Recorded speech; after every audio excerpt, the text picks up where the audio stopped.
Assalamualaikum warahmatullahi wabarakatuh. Halo semuanya, welcome to my first video on my YouTube channel. Sebelumnya, kenalin, aku Putri Gabriana Rizky dari program studi akuntansi perpajakan. Kali ini aku bakal bahas topik yang super menarik, yaitu mengenai PPN dan PPNBM. Ini adalah salah satu tugas dari mata kuliah praktikum PPN dan PPNBM, tapi aku bakal bawainnya dengan gaya yang santai dan fun biar nggak ngebosenin nih. So, langsung aja kita mulai. Kalian pasti udah pada denger nih berita mengenai mulai 2025 PPN resmi naik jadi 12%. Pasti pada langsung muncul pertanyaan nih, wah, berarti semua harga naik dong. Eits, tenang dulu, karena gak semuanya kena efek itu. Hari ini kita bakal bahas topiknya PPN 12% dan barang mewah, plus bagaimana pemerintah mengatur biar pajak tetap adil.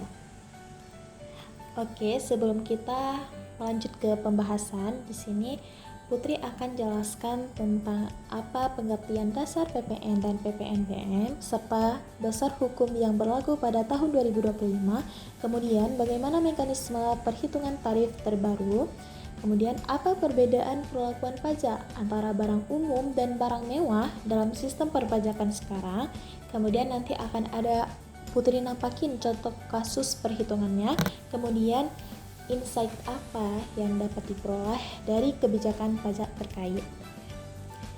Oke, supaya nyambung, kita mulai dari dasarnya dulu ya. Yang pertama, apa sih PPN dan PPNBM?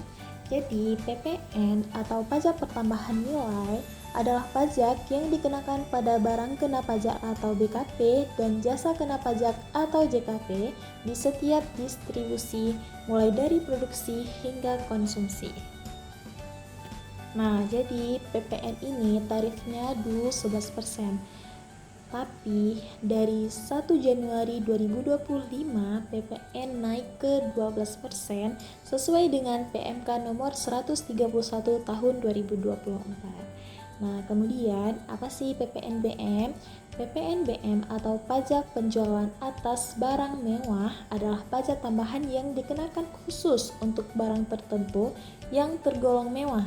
Biasanya bersifat tidak esensial, seperti mobil sport, jam tangan mahal, tas branded, bahkan jet pribadi. Tujuannya pasti untuk pajak keadilan sosial. Yang punya daya beli tinggi, maka bayar pajak lebih besar. Nah, tapi di tahun 2025 ada twist menarik nih.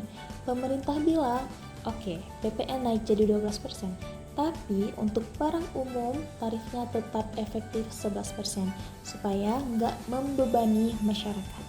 Caranya yaitu dengan menggunakan rumus 12% dikali 11/12 kali DPP. Oke, sekarang begini logikanya. Kalau kamu beli barang biasa kayak laptop, skincare, atau alat rumah tangga, PPN itu dihitung 12% dikali 11/12 kali DPP. Jadi walaupun tulisannya itu tetap tarif 12%, totalnya itu tetap sama kayak dulu, yaitu efektif 11%. Nah, langsung aja nih kita bahas ke kasus yang pertama. Biar makin kebayang, kita pakai contoh nyata ya. Misal nih kamu beli laptop harga 12 juta. Ingat ya, untuk barang umum yang bukan barang mewah, pemerintah pakai mekanisme tarif efektif. Jadi, ketika kamu membeli laptop dengan harga 12 juta, itu DPP-nya dikali dulu 11/12 dikali 12 juta. Nah, hasilnya itu yaitu 11 juta. Kemudian baru dikali dengan tarif PPN-nya 12%. 12% dikali 11 juta sama dengan 1,32 juta. Jadi total harga laptopnya itu adalah 12 juta ditambah PPN 1,32 juta. Jadi totalnya 13,32 juta. Masih sama kayak tarif lama ya kan? Tapi untuk barang mewah ceritanya beda nih. Disinilah peran PPNBM masuk. Sebelum kita lanjut ke kasus PPNBM, Putri mau jelasin sedikit nih tentang tarif PPNBM. Untuk jenis barang mobil sport bensin yang kurang dari 3000 cc, itu tarif PPNBM-nya kisaran 15% hingga 40% karena konsumsi BBM itu-nya lebih tinggi dan bukan butuhan pokok.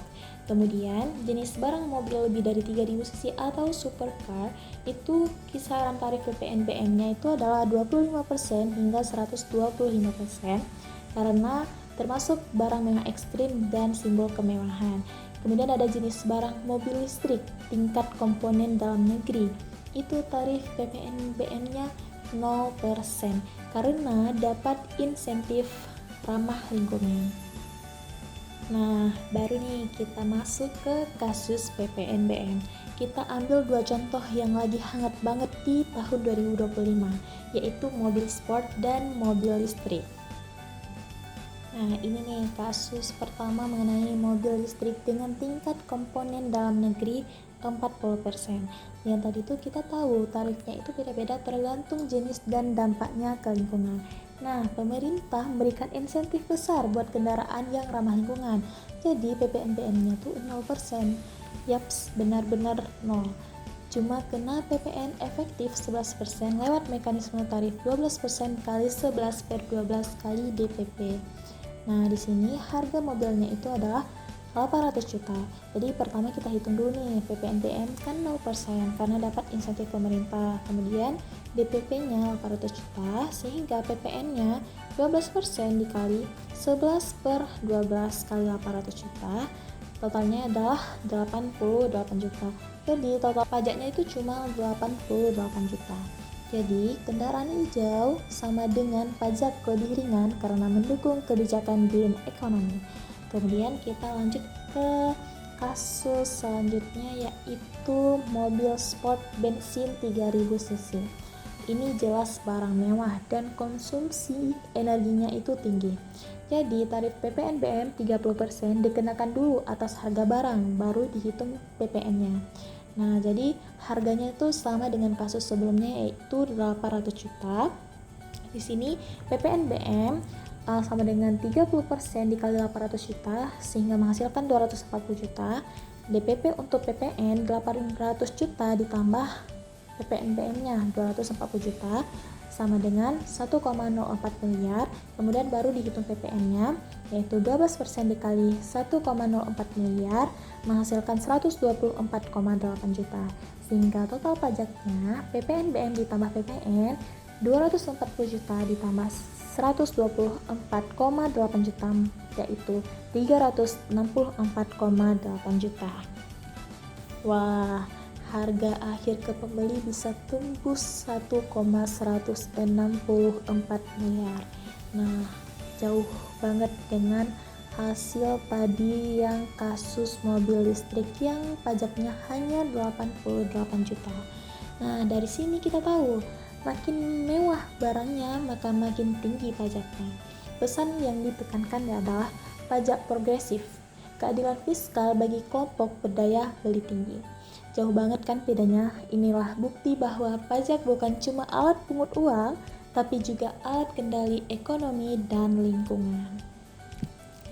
Nah, dari sini kita bisa ambil insight pentingnya. Yang pertama itu, pajak bukan sekedar angka, tapi strategi ekonomi. Pemerintah naikin tarif tapi tetap menjaga daya beli masyarakat. Kemudian PPNBM itu bentuk keadilan fiskal. Orang yang beli sport car dikenai pajak tinggi bukan karena dihukum, tapi karena kontribusinya bisa lebih besar. Kemudian arah pajak Indonesia makin hijau.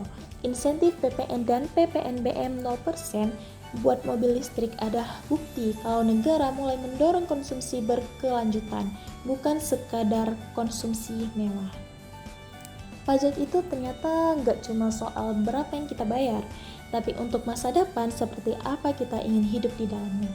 Dan kita sebagai mahasiswa, calon pemimpin masa depan harus bisa melihat pajak bukan hanya dari sisi beban, tapi sebagai instrumen penting untuk membangun negeri.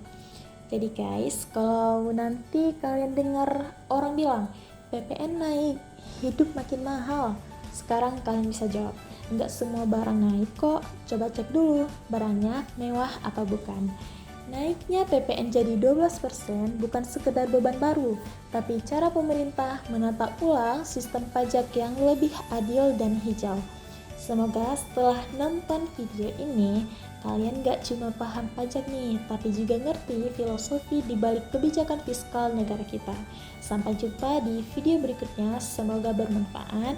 Dan jangan lupa klik tombol like, share, dan subscribe ya. Ingat, pajak hari ini, masa depan negeri nanti.